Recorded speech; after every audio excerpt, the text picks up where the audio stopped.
요한계시록 1장 1절로 3절 천천히 함께 읽도록 하겠습니다. 시작. 예수 그리스도의 계시라. 이는 하나님이 그에게 주사 반드시 속히 일어날 일들을 그 종들에게 보이시려고 그 천사를 그 종 요한에게 보내 알게 하신 것이라.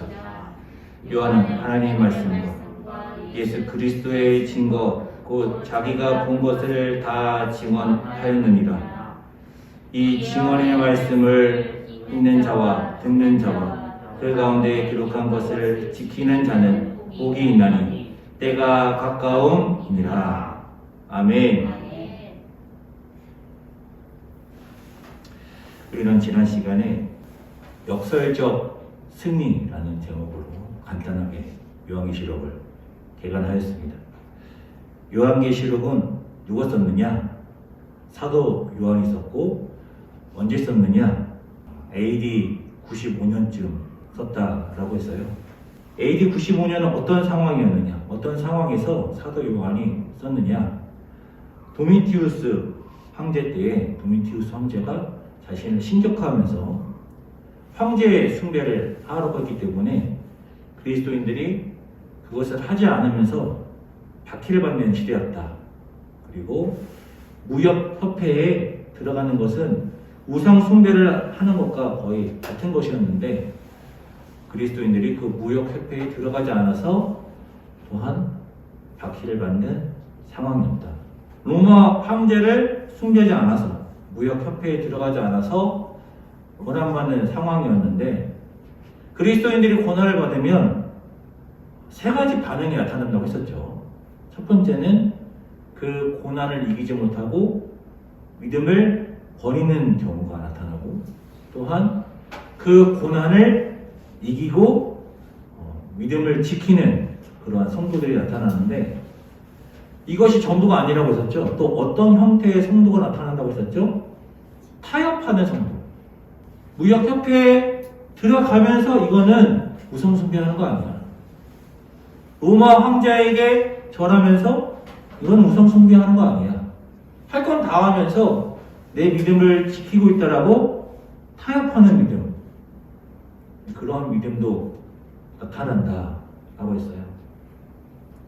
그래서 사도 요한은 지금 당하고 있는 고난이 전부가 아니고 가면 갈수록 더 큰 고난이 온다 예언하면서 타협하지 말고 죽도록 충성하라 라는 타협하지 않는 믿음을 말하고 있다라고 했습니다. 타협하지 않는 믿음.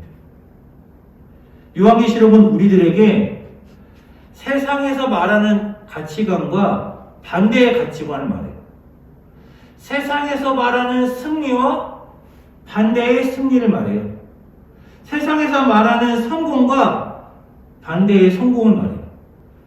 그러니까 예수를 믿는 사람들이 실패하는 것 같고 저주받는 것 같고 그런 상황인데 그런데 오히려 그것이 승리다라고 말한단 말이에요.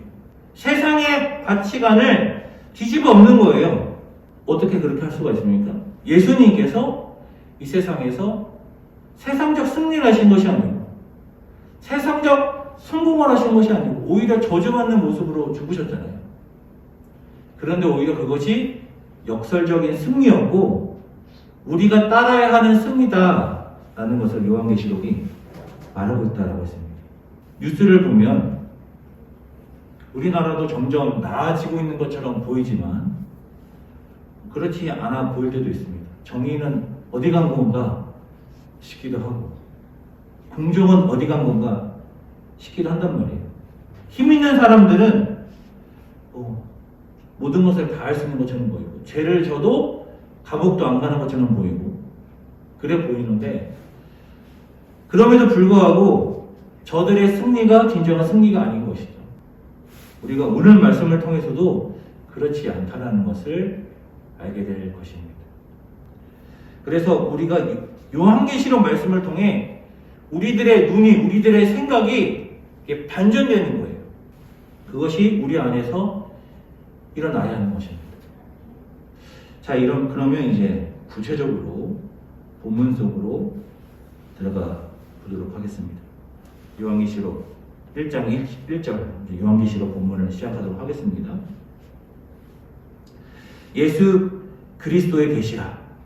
오늘 말씀의 제목인데요. 예수 그리스도의 계시라고 하는데 예수님이 요한에게 계시하시는 책인 것인지 아니면 예수 그리스도를 계시하는 책인 것인지 우리가 우선 알아야겠죠. 둘 중에 하나일 텐데 일단 넘어가죠. 이는 하나님이 그에게 주사 반드시 속히 일어날 일들을 그 종들에게 보이시려고. 우리가 1절, 2절, 3절 말씀을 나누면 알게 되겠지만 속히 일어날 일이라는 것이 굉장히 반복돼서 강조되고 있음을 알 수가 있어요. 그의 천사를 그 종 요한에게 보내어 알게 하신 것이라. 누구를 보냈어요? 그의 천사를. 그러니까 우리가 처음에 예수 그리스도의 계시가 예수님이 요한에게 하는 계신 거야? 아니면 예수 그리스도를 계시하고 계신 거야? 라는 것에 대해서 궁금했었는데 그런데 천사를 요한에게 보냈다고 하잖아요. 그럼 이 계시는 누가 주는 거예요? 천사가 주는 것이죠. 요한에게 천사를 보내서 천사가 계시하시는 거예요. 무엇을? 예수 그리스도의 계시를. 제가 미리 정답을 알려드리면 우선은 요한계시록은 뭘 말하는 거예요? 종말을 말하잖아요. 그러니까 여기서의 계시는 미래를 말하고 있어요. 예언하고 있어요. 그런데 요한계시록은 그냥 종말, 그 미래에 있을 예언만 하고 있는 것은 아니에요. 요한계시록은 하나님과 예수님, 그분이 계신 곳을 계시하고 있어요. 하나님은 어디 계십니까? 하나님은 어디에나 계신다라고 하지만 요한계시록에서는 하나님의 보좌를 말해요. 하나님의 보좌. 하나님의 보좌는 하나님이 계신 곳이에요. 예수님은 어디 계십니까? 예수님은 그 하나님의 보좌 우편에 계세요. 하나님의 보좌, 하나님이 계신 곳, 하나님이 계신 곳을 우리는 천국이다, 하나님의 나라다 그렇게 알고 있는데 요한계시록에서의 하나님의 보좌, 요한계시록에서의 하나님이 계신 곳은 초월적인 곳인 거예요. 요한계시록은 우리에게 초월적인 세계를 계시하는 거예요. 왜 요한계시록이 우리에게 초월적인 세계를 계시하는 것이냐? 물론 예수님께서 계신 곳, 하나님의 보좌를 계시하신다는 것은 하나님을 계시하고 예수님을 계시하는 거기도 해요. 우리가 창세기를 보면 하나님께서 계시하실 때에 하나님께서 말씀하시는 건지 천사가 말하는 것인지 혼용돼서 나오거든요. 하나님의 말씀이 천사의 말인 것처럼, 천사의 말이 하나님의 말인 것처럼 혼용되는데 요한계시록에서도 마찬가지로 천사가 말할 때 천사가 말하는 것과 하나님께서 계시하시는 것과 예수님이 계시하는 것이 혼용돼서 나와요. 그러니까 하나님께서 예수 그리스도를 통해 그 천사를 요한에게 보내어 계시를 하시는데 그 계시는 미래도 말하고 있고 그다음 앞으로 미래 이렇게 될 거야만 말하는 것이 아니라 더 중요한 것은 하나님이 계신 초월의 세계를 우리에게 계시하고 있다. 그리고 그것은 속히 일어날 일이다 라는 것입니다. 뒤에서 한 번 더 복습하죠. 뒤에서 한 번 더 복습하겠습니다. 같이 읽죠. 시작. 요한은 하나님의 말씀과 예수 그리스도의 증거 곧 자기가 본 것을 다 증언하였느니라. 하나님의 말씀, 예수 그리스도의 증거. 그러니까 하나님의 말씀이 예수 그리스도의 증거가 천사의 계시를 통해 요한이 듣고 본 거예요. 그것을 우리에게 말하고 있는 거예요. 같이 읽죠. 시작. 이 예언의 말씀을 읽는 자와 듣는 자와 그 가운데 기록한 것을 지키는 자는 복이 있나니 때가 가까움이라. 우리가 왜 요한계시록을 안 외워야 되는가? 왜냐하면 이 요한계시록의 말씀을 읽는 자와 듣는 자 그들에게 무엇이 있습니까? 복이 있다는 거예요. 하나님께서 하나님의 말씀을 예수 그리스도의 증거를 천사의 계시를 통해서 요한에게 들려주고 보게 했는데 왜 그렇게 하셨느냐?